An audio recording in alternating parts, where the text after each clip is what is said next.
Hey everybody, welcome to episode 10 of Frank About Health. I'm Frank Harrison, and we're going to talk today about integrative medicine. I'm calling it Frank About Integrative Medicine. However, I have a special guest on with me, which I'll announce shortly, and we're going to take the platform of disabilities.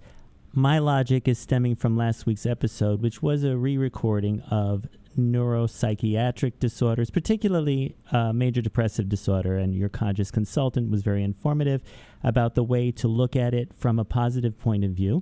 So I decided from the mind-body spectrum that since we covered the mind last week, we're going to cover the body. Another personal reason why we're going to do that is because, as I've been mentioning since this show aired, I suffer from epilepsy, and in my case, it is a genetic disorder, or at least I inherited epilepsy through genetic means. So today we're going to talk about developmental disorders. Janet Neal, who you will hear soon or hear shortly, will be able to talk about it from various aspects where genetics are involved. And I figured the two that I want to discuss are autism and Down syndrome as a platform, so she and I can have an informative and educational conversation about these disorders. They are genetic, as I've mentioned, but there are integrative solutions to treating them.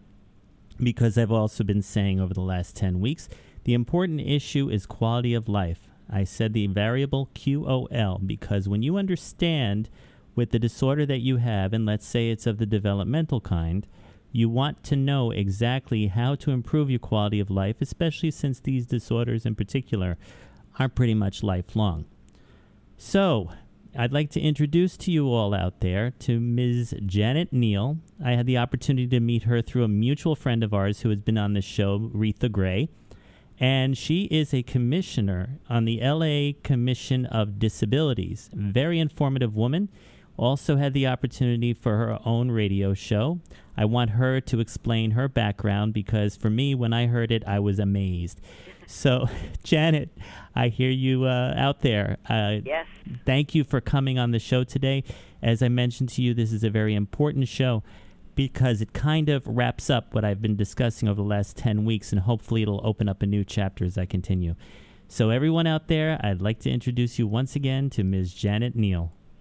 Thank you very much for having me. I really appreciate the opportunity to talk to the public about disability-related issues. Here in Los Angeles, I have a pretty extensive background in advocacy for the general population of people with disabilities, but I started off in preschool. I did some study through the Veterans Administration and UCLA in a human services program, and I decided I wanted to focus on preschoolers because I felt that there was something that was not being addressed that was trailing over into elementary school and junior high school with some behavior issues, where you have children with undiagnosed disabilities as young as 2 years old. Right.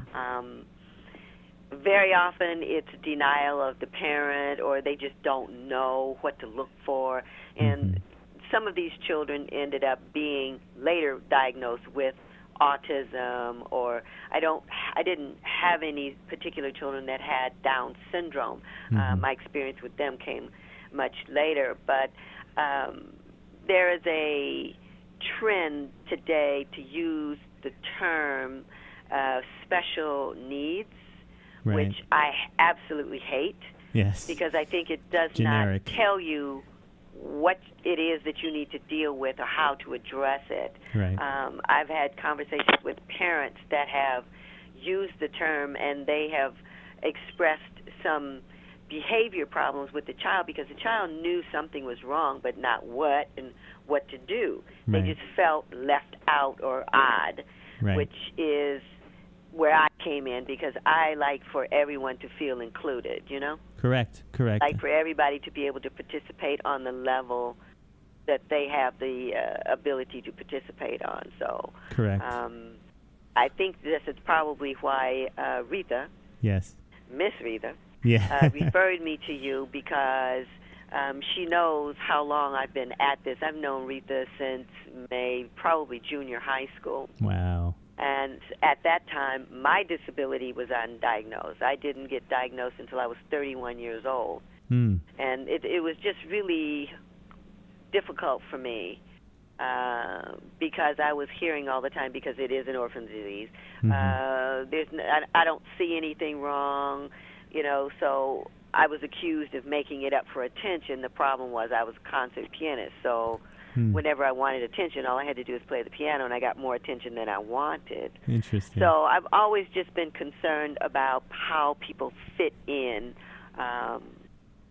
and being an advocate has allowed me to bring a lot of self-esteem and self-respect to people with disabilities. And as I said, I work with children, and it was really, really important to see the light in their eyes when they recognize, oh, maybe I can't do this the way somebody else does it, but I can still do it. Correct. I mean, I know that I mentioned to you my favorite slogan that I brought with me is disabled doesn't mean unable. Yes, I found that to be very instrumental for even myself, because I use the slogan, perception is everything.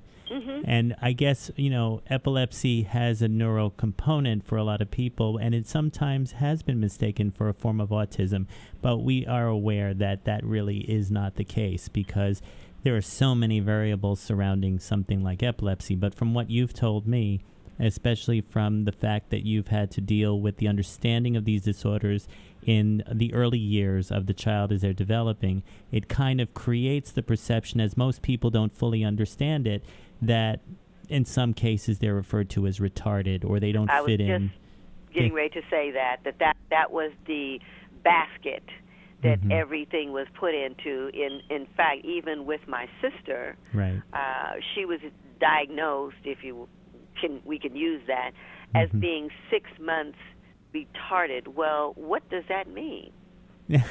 Exactly. How does that translate into, now we're talking about back in the 50s. Right. And they didn't know anything about autism or Down syndrome as they do today. And this is why, in my opinion, it fell into the orphan disease category at that point in time. Can you define when you translate that into today, I think it means that she could have autism.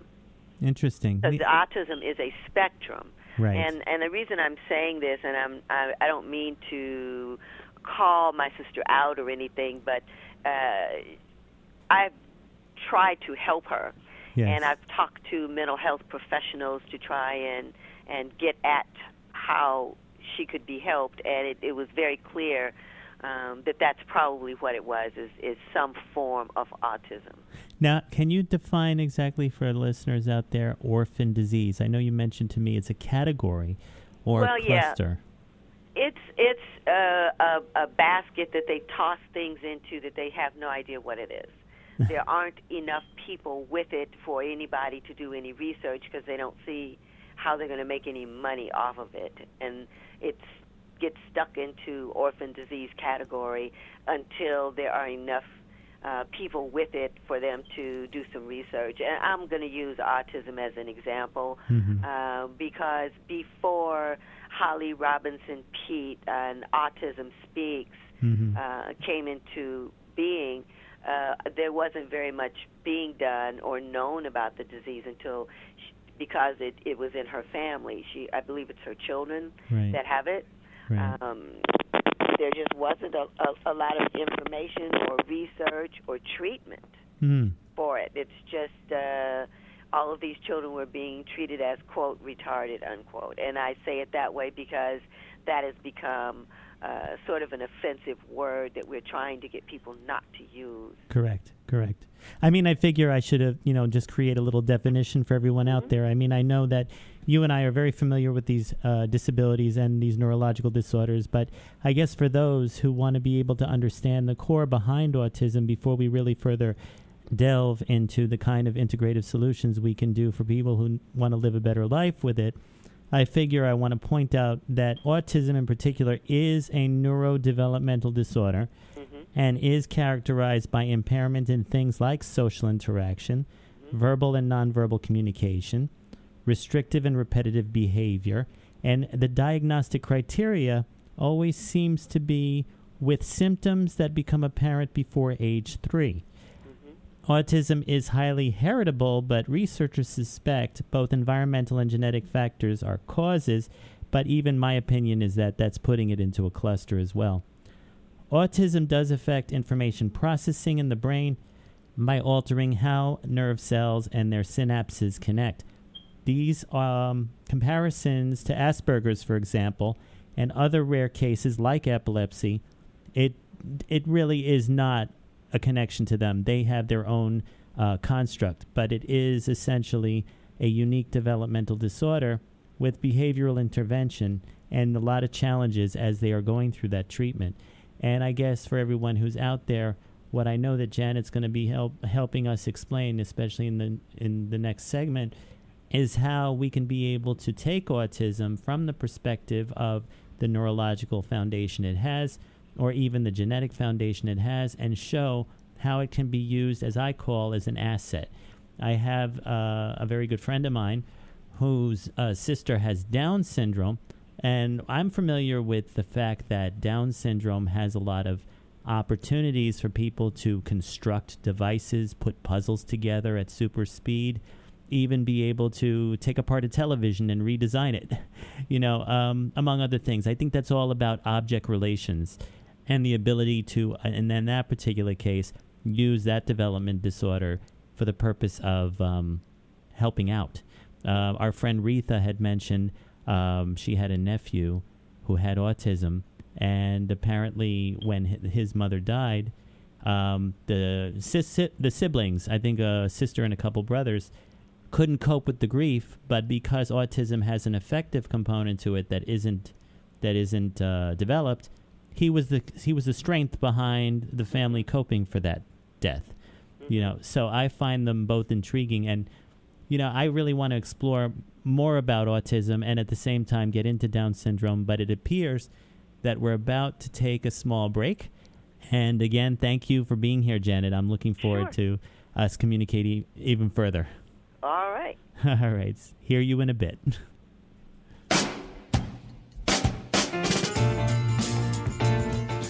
You're listening to the Talking Alternative Network.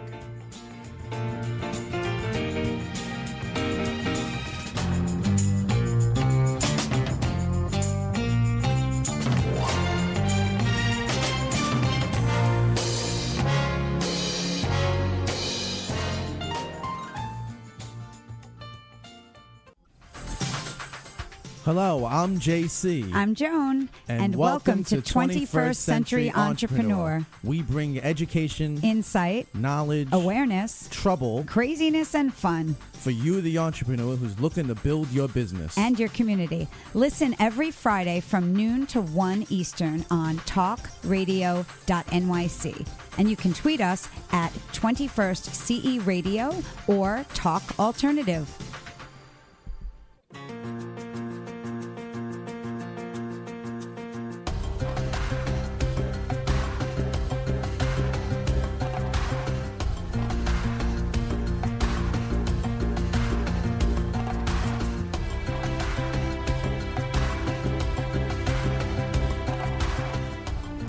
Hey everybody, welcome to segment 2. Today I'm being frank about integrative medicine in the area of developmental disorders. On with me today is Ms. Janet Neal, who I am very eager for all of you to hear more about who she is, what she does, a little bit about her own illnesses of a developmental nature, which I've learned about, and how they can correspond with the other disorders we've touched on, like autism and Down syndrome, and to be able to expand further for listeners out there as to how to improve our quality of life. So, Janet, we were just touching upon both autism and Down syndrome as how these disorders are genetic in nature, but yet there are kind of nuances or gifts, as I call them, that are used when necessary. And I figured I'd like to hear more about your own experiences with these quote-unquote gifts, and even discuss further with everybody about how you became an advocate from both personal experience as well as what it is you're trying to accomplish now, especially in L.A. Okay. Background stuff. When I was, when I was, I guess maybe elementary school, my grandmother's sister, my great aunt, had something called Stewart's Nursery in Compton, which was a foster home for children with severe disabilities. These kids were under 21, and they were not expected to live more than 6 months, so they would send them to her.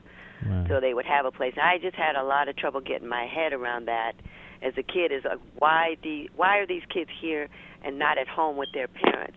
Mm-hmm. And it was explained to me that their parents didn't know what to do for them, and she did. Mm-hmm. And everybody belongs somewhere, and these kids belong there with her. Mm-hmm. These kids, as I said, were expected to die.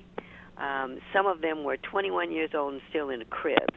Mm. And it became clear to me that people thrive when they're given care and attention Mm-hmm. and love.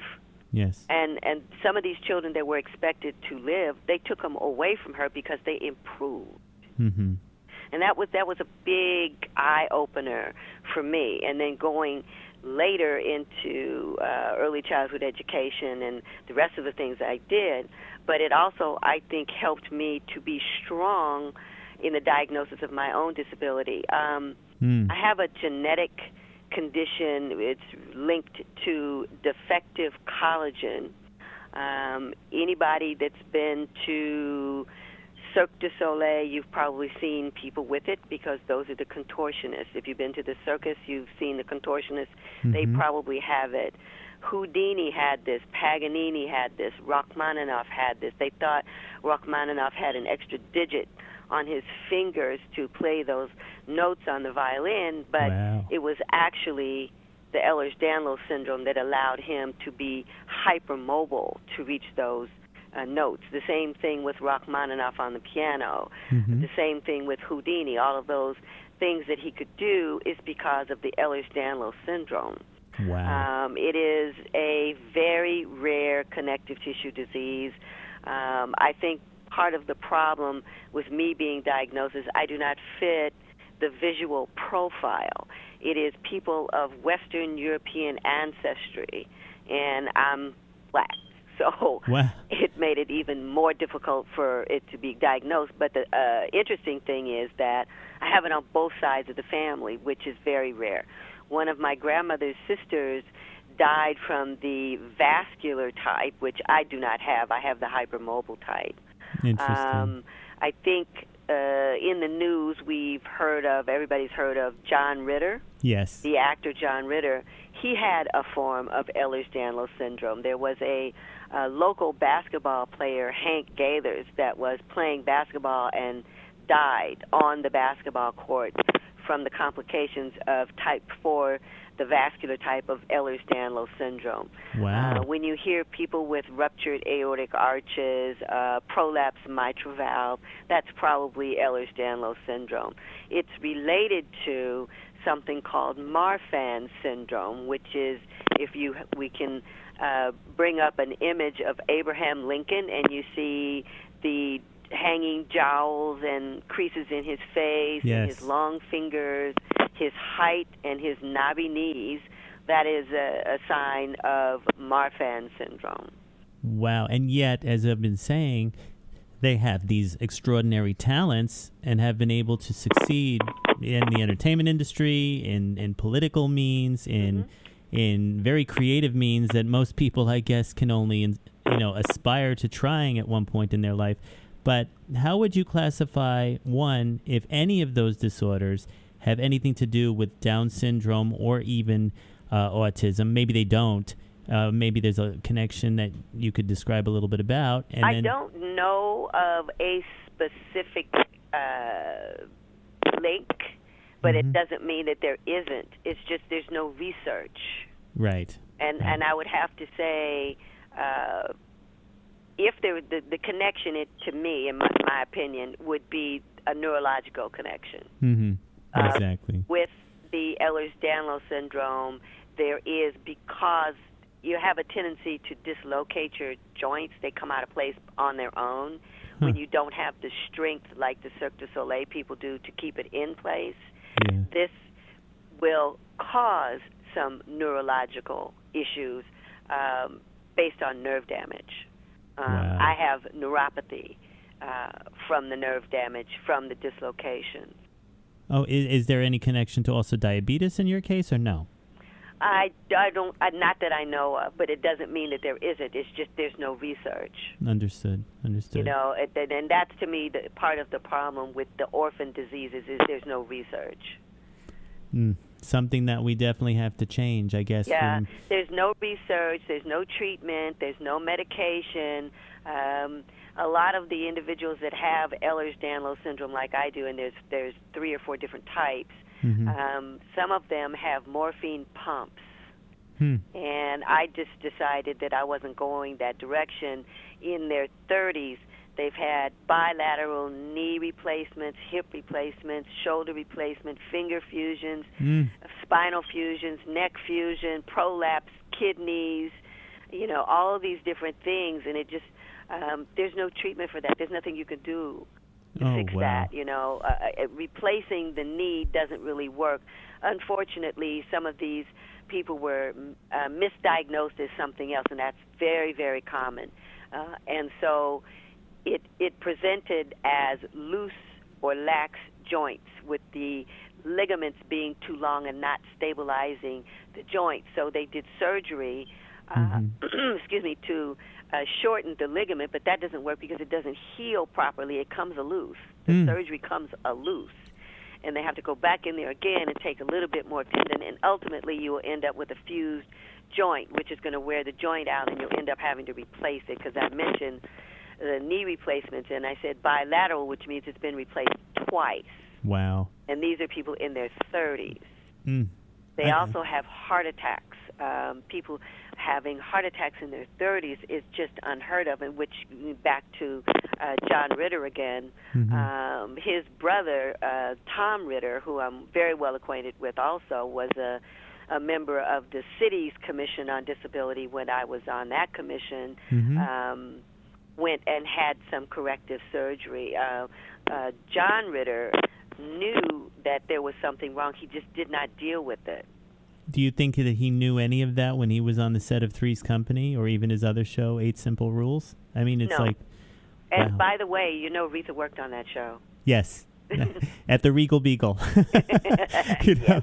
But either way, I mean, the thing that continues to amaze me, even though we had a brief discussion about this yesterday, is that the research, I don't think it's even applied or aggressively pursued. That in itself disturbs me. But yet, as I've discovered from my own disorder or life with epilepsy, it's when you take the initiative to do the research and really interpret and understand, you find yourself being, you know, in a position to help provide added value to the medical practitioners out there. And I think that, you know, using this show as a means, especially with someone like you, I just hope that when this show streams all over the place, that there will be some impact going forward.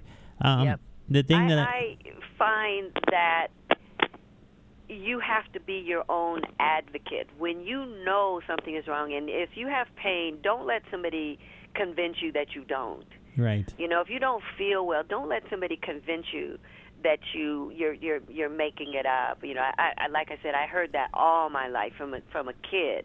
I always heard that, you know, I was making it up.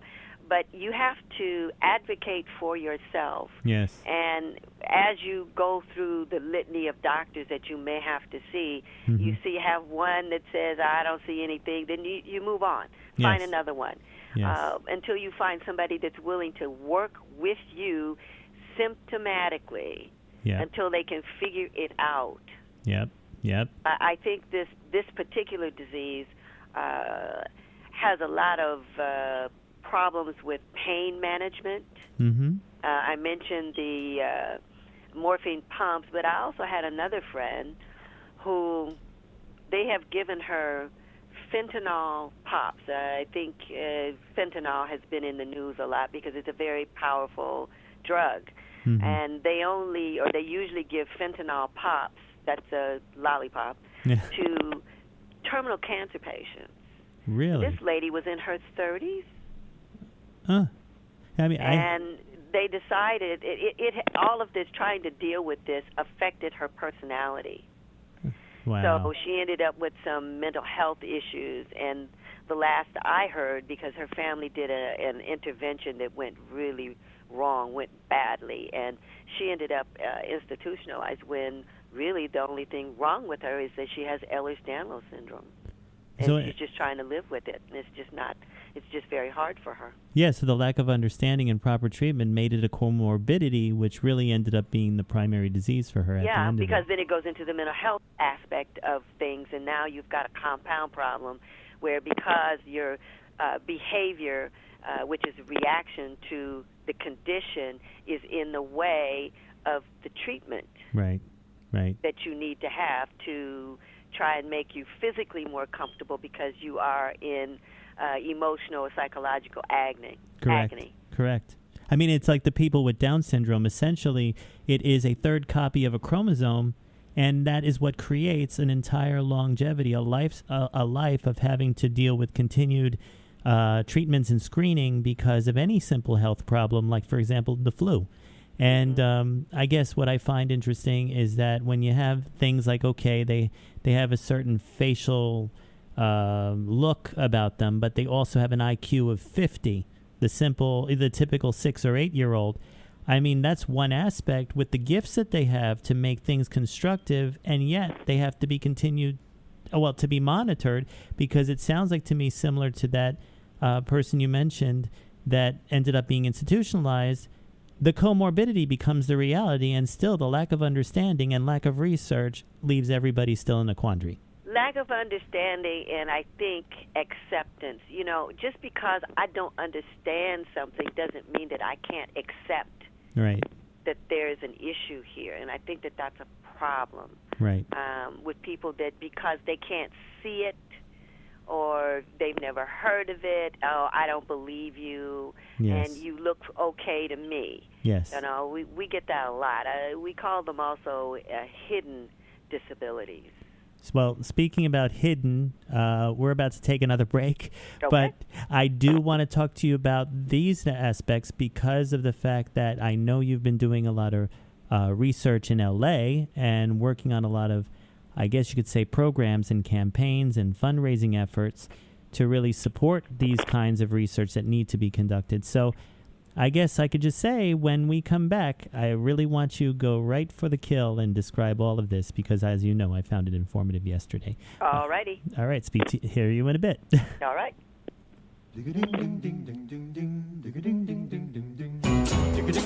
You're listening to the Talking Alternative Network.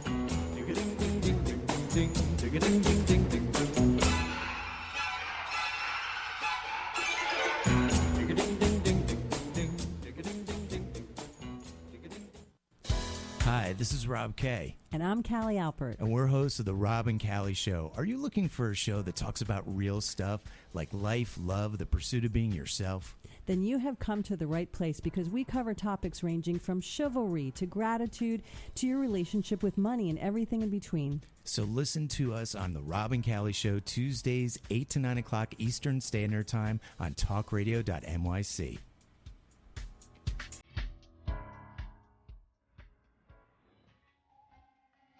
Talking Alternative Radio, 24 hours a day.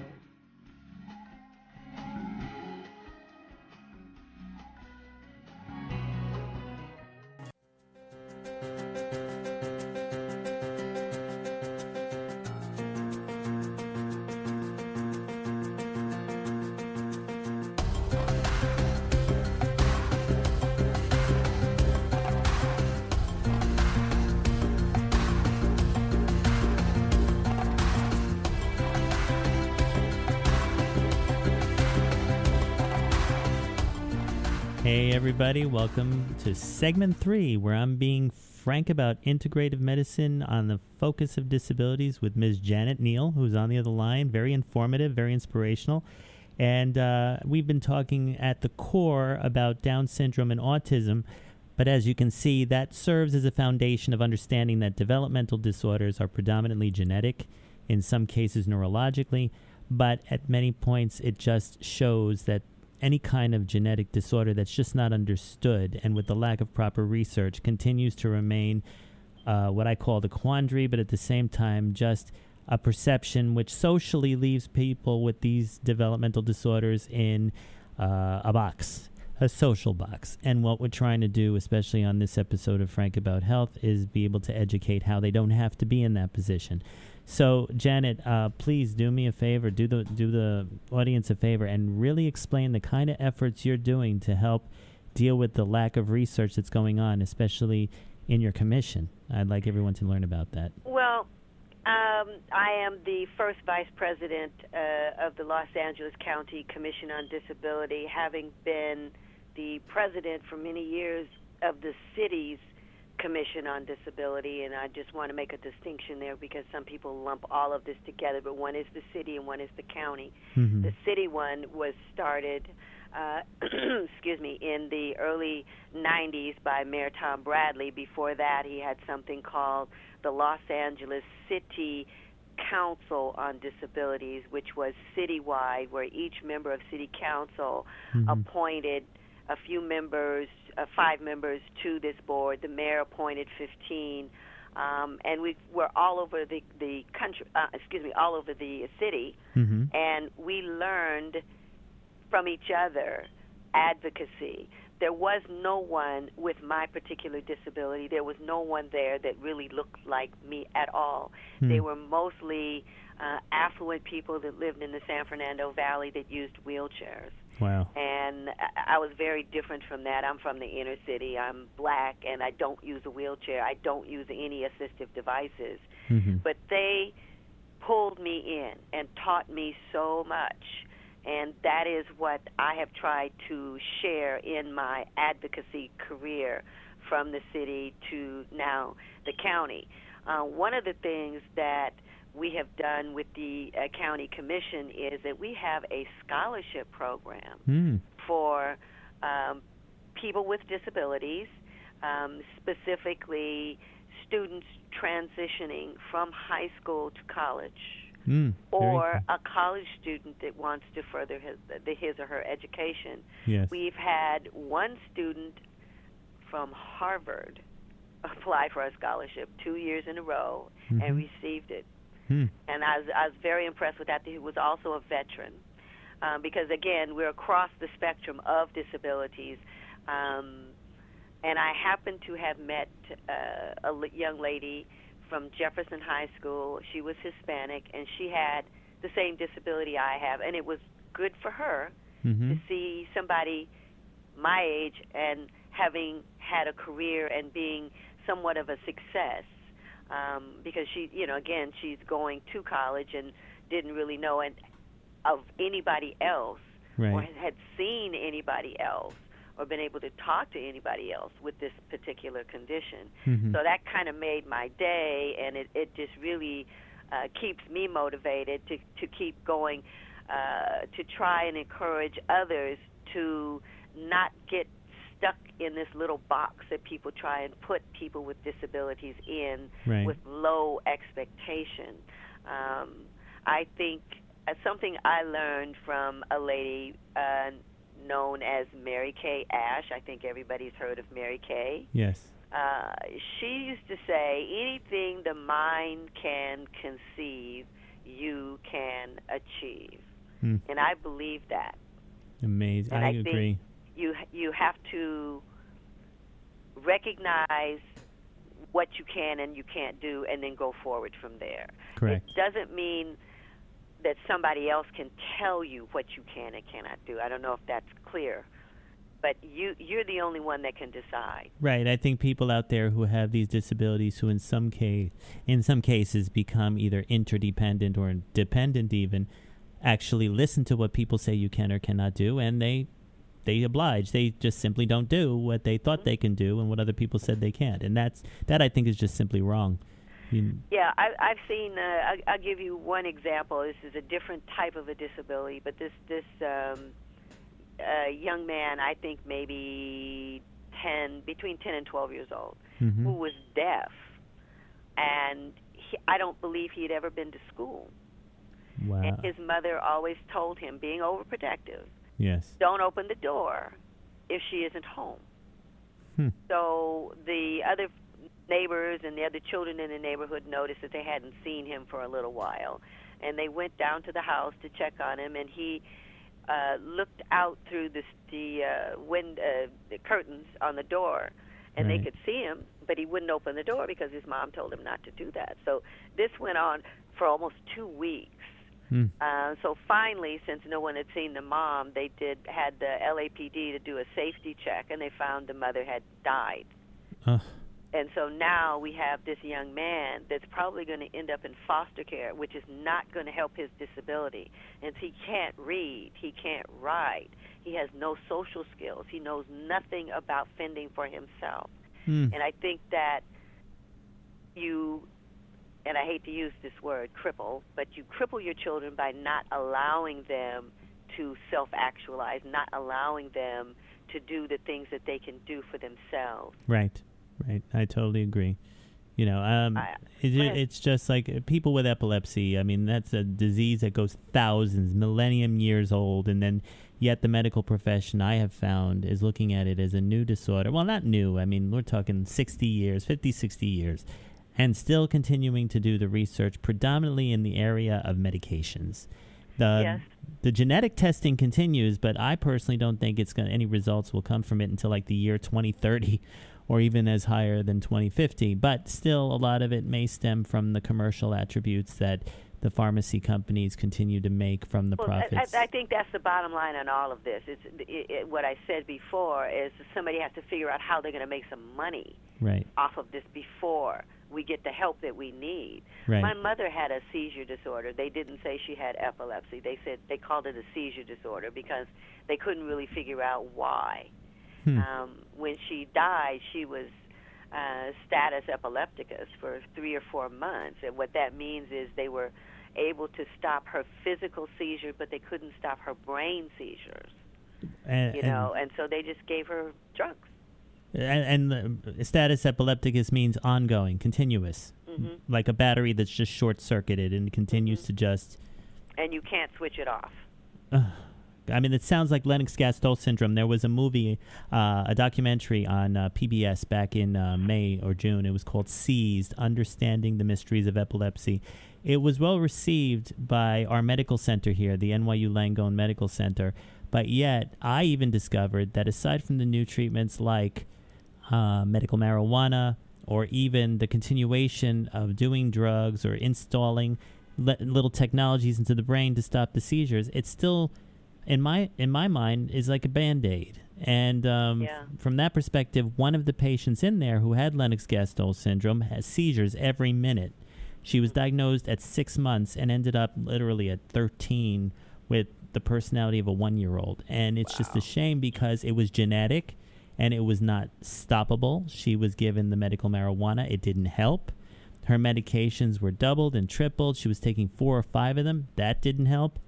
And unfortunately, she is going to probably die at an early age. But the thing is that I still walk away with the knowledge that perception is everything. And when that perception remains static within the people who don't have this disorder and are probably not aggressive at understanding it, it just continues to remain on the type of research and development that already exists and which is very costly. So I think that... we just have to, like you say, take our own research into our hands, especially if we have the disorder, and do what we can to be able to improve our quality of life by actually investing in ourselves. Exactly. I think I'm really pleased with how I was able to get myself in order. I mentioned the Ehlers-Danlos syndrome, but I have 11 different medical conditions, stuff like fibromyalgia, Sjogren's syndrome, asthma, bronchitis, rheumatoid and osteoarthritis. And I have been able to get all of those things under control. I also have undetectable HIV from a transfusion I received here in Los Angeles at a very big hospital, and they knew that the transfusion was contaminated and gave it to me anyway and didn't tell me that they did. So they did this in 1981, and I found out in 2003 that I was HIV positive. I had a person at the time that was a personal trainer approach me and say that he was going to go to acupuncture school and wanted to treat me. And again, before I knew I had the HIV, and it took him 8 months to kill the HIV virus, and they can't find it.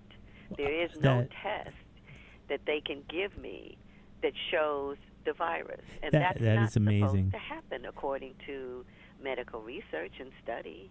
Well, yeah, and even according to history, I mean, I know that today it's controlled through medication and other treatments, but even hearing the fact that they can't find it within you, what would you attribute that kind of treatment? Acupuncture or something other than? I would attribute it to what I call integrated medicine. Hence what we're talking about today. It's the best of all of it. Interesting. What I did was, when I was diagnosed, I did some research to find out what Magic Johnson was doing. Mm-hmm. Yes. And I did everything he did except the ozone therapy. And I think I got better quicker, because when I start something, I go head first in. So when I did acupuncture, and I have to say that I'm needle phobic, I will do dental work without Novocaine to keep from being stuck. And I do acupuncture twice a week. Interesting, yes. I mean, I just had my dose of it last Friday, and I was sedated, basically. But see, it's also, when I was a baby, I had asthma and bronchitis, and I discovered when I was 31 that I had been over-medicated as a child. And now I'm not taking anything for my asthma. It's gone. They can't find my rheumatoid or osteoarthritis. They can't find it. None of these things. That didn't come from the drugs. It didn't come from the medication. It had to come from the acupuncture, with the bottom line on acupuncture is the stimulating your body to take care of itself, to heal itself. Heal the body versus the disorder. Correct. Yes. Well, it looks as though we're headed for our final break, and I think when we get back, I'd like you to focus more, Janet, on all these integrative medicine techniques. Try to explain exactly how people with developmental disorders can use it to their advantage, and then I could share with you even more about what I've been trying to do with alternative medicine, even outside of this country. So I look forward to spark another continued conversation in the next 2 minutes. Hear you later. All right. Take care.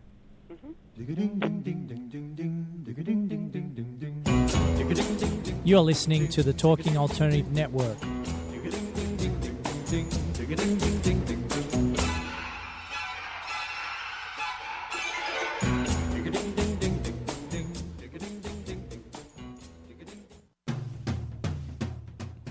Are you into comics, movies, and pop culture at large?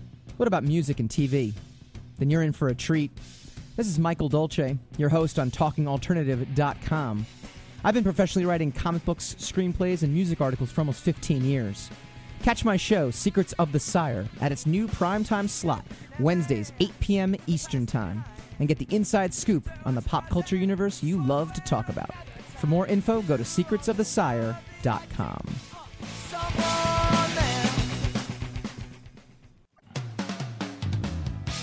TalkingAlternative.com.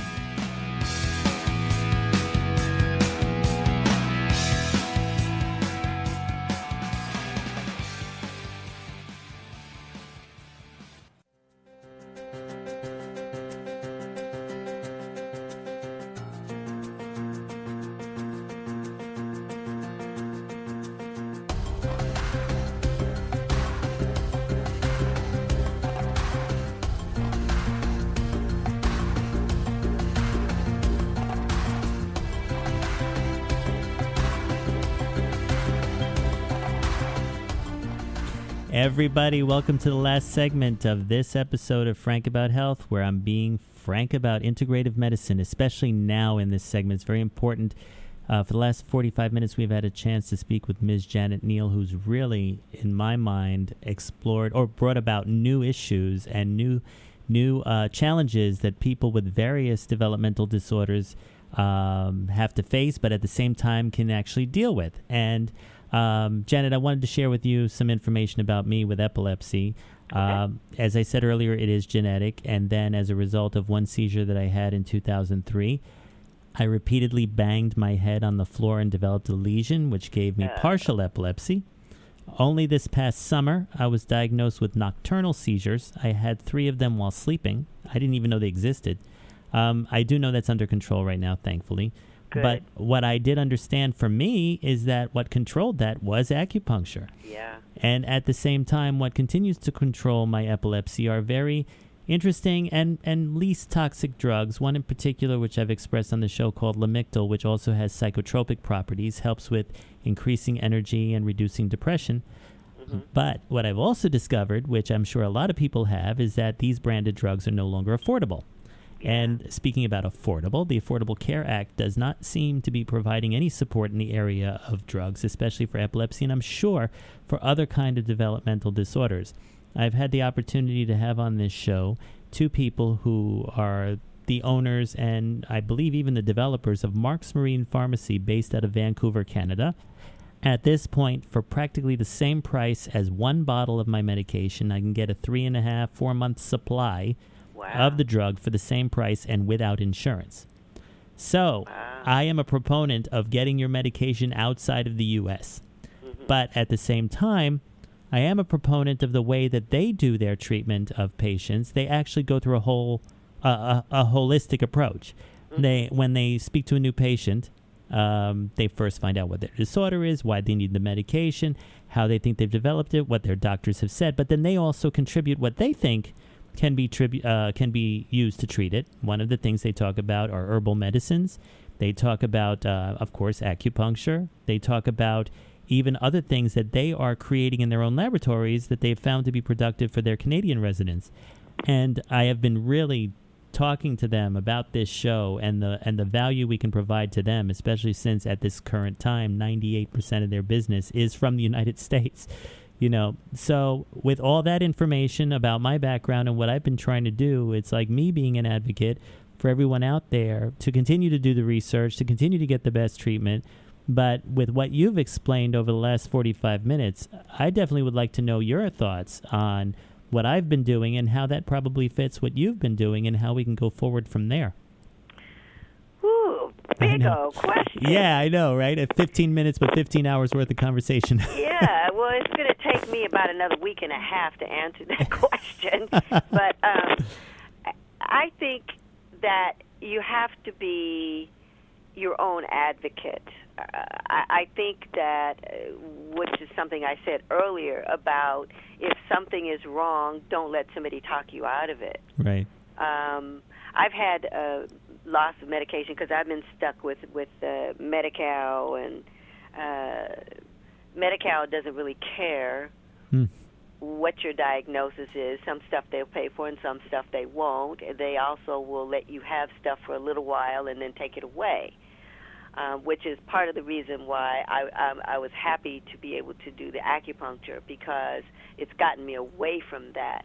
Mm-hmm. And then one of the things that I discovered is the side effects of all of this stuff that they were giving me. Yes. That it can have an impact on personality. It can flatten your affect. It can flatten your reaction to things, where things will happen and you don't know that they happen because you were experiencing this side effect of the drugs. Because I know even with the HIV drugs, which they won't let me stop taking it because they're afraid something will happen. Right. But I've modified my doses with it, but there's side effects with that are just absolutely terrible. You know, which makes a lot of people not want to take it, but you need to take it. And I think it's that way with a lot of the different medications I've heard. Right. Patients talk about the medications that they take for epilepsy. And I did an internship at a neuropsychiatric hospital, and that was one of the chief complaints of the patients is the side effects from the medication. Yes. So I feel that the integrated medicine is probably a better way to go. It isn't as hard on the patient, because sometimes the, quote, cure or the, quote, treatment is worse than the disorder. Oh, yeah. I mean, and even like what we're saying is once you have all these side effects, then you're taking even more treatments for those side effects. Yep. I One guess drug on top of another drug on top of another drug. I was diagnosed with something called xerostomia, which is dry mouth, and come to find out it was coming from all of these antihistamines and decongestants that I was taking, which I don't take anymore, and so it improved the dry mouth syndrome that I had. So I wish we had figured this out sooner, because with the dry mouth syndrome it comes a lot of dental problems. Right. So I've got like 7 dental implants. Oh my God. How do you pay for all of this, if you don't mind my asking? I have a special needs trust that my father set up for me. Interesting. I said something on my last show, which actually talked about cancer, that you have to set up an investment fund of sorts. I'm not talking about health savings accounts, but I'm talking about... There's another thing that, like, I have splints on my hand, but they're sterling silver. They looks like a piece of jewelry, but they're made specifically for Ehlers-Danlos syndrome to keep my fingers from what they call swanning, which is when they bend back too far. And Medi-Cal paid for those. There's a way to get Medi-Cal here in California to pay for stuff because of your disability, which I want to briefly mention the Americans with Disabilities Act, because that is the road into getting what you need to have. You ask when you need something and they say no, and you respectfully request a reasonable accommodation under the Americans with Disabilities Act, right. And that's a yes or no question, and they will go, what are you talking about?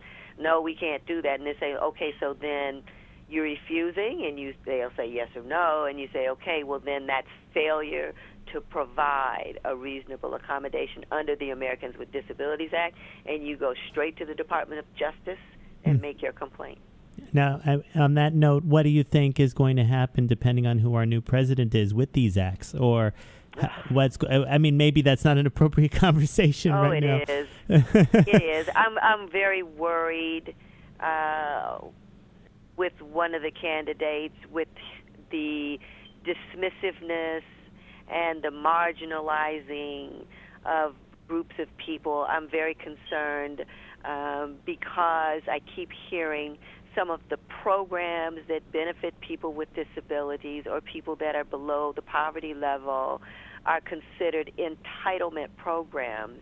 And it bothers me that these individuals that are saying this, received help. They received food stamps, they received Medi-Cal and things like that, and now that they've become successful and have a high income, they're looking down on the rest of us that are still below the poverty level, and I'm very concerned about how that's going to interact with the homeless population.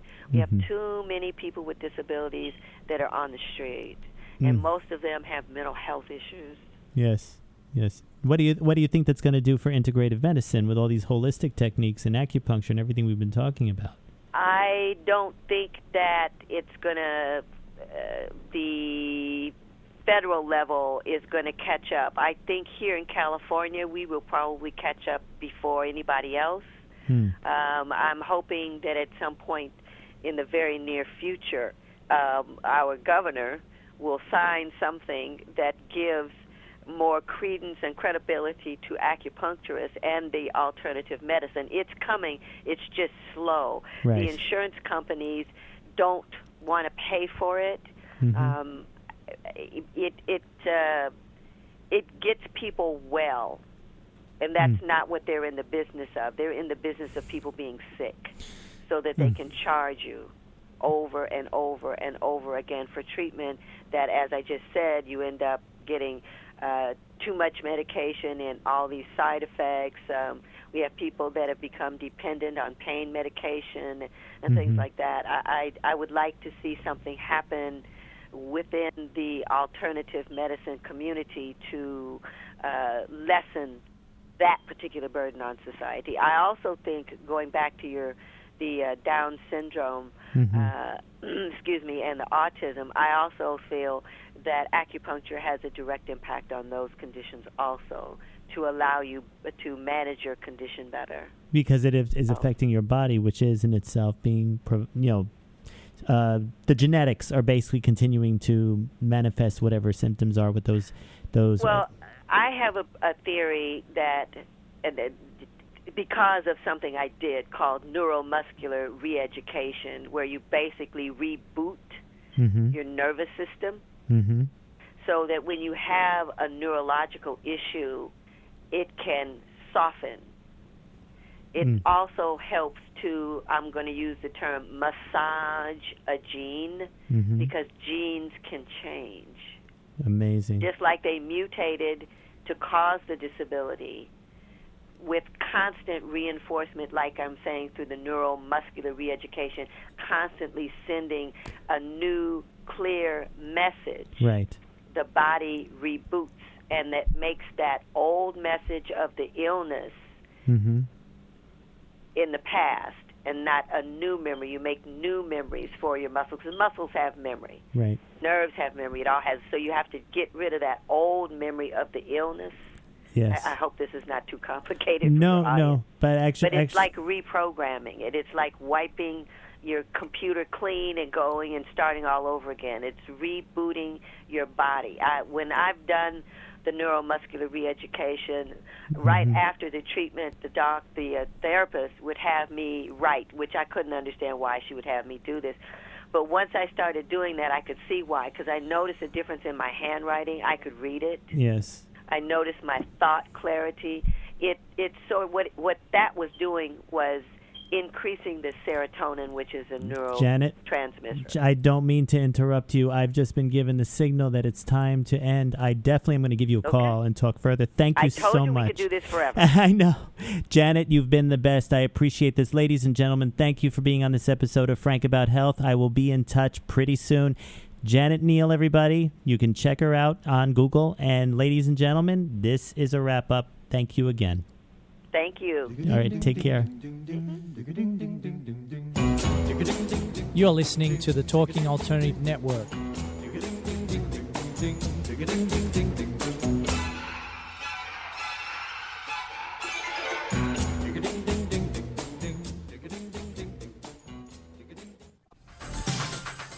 Hello, I'm JC. I'm Joan. And welcome to 21st Century Entrepreneur. We bring education, insight, knowledge, awareness, trouble, craziness, and fun for you, the entrepreneur who's looking to build your business and your community. Listen every Friday from noon to 1 Eastern on talkradio.nyc.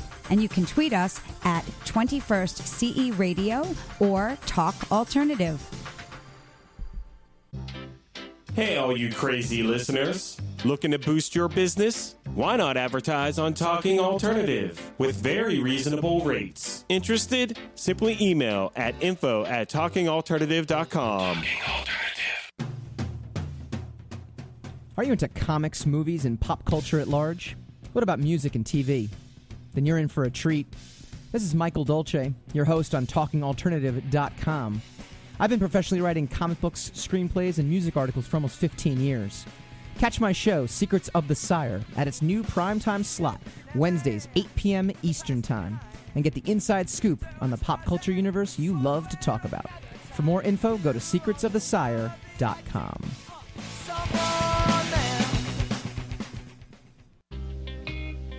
You're listening to the Talking Alternative Network at www.talkingalternative.com. Now, broadcasting 24 hours a day. Talking Alternative. Hi, this is Rob Kay. And I'm Callie Alpert. And we're hosts of The Rob and Callie Show. Are you looking for a show that talks about real stuff like life, love, the pursuit of being yourself? Then you have come to the right place, because we cover topics ranging from chivalry to gratitude to your relationship with money and everything in between. So listen to us on The Rob and Callie Show, Tuesdays, 8 to 9 o'clock Eastern Standard Time on talkradio.nyc.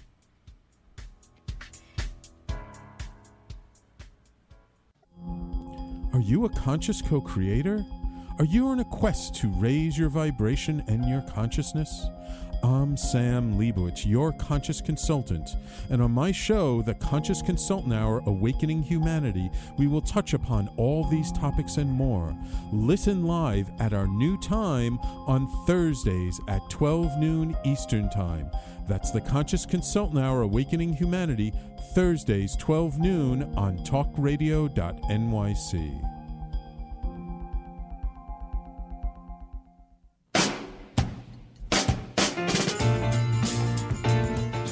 You're listening to the Talking Alternative Network.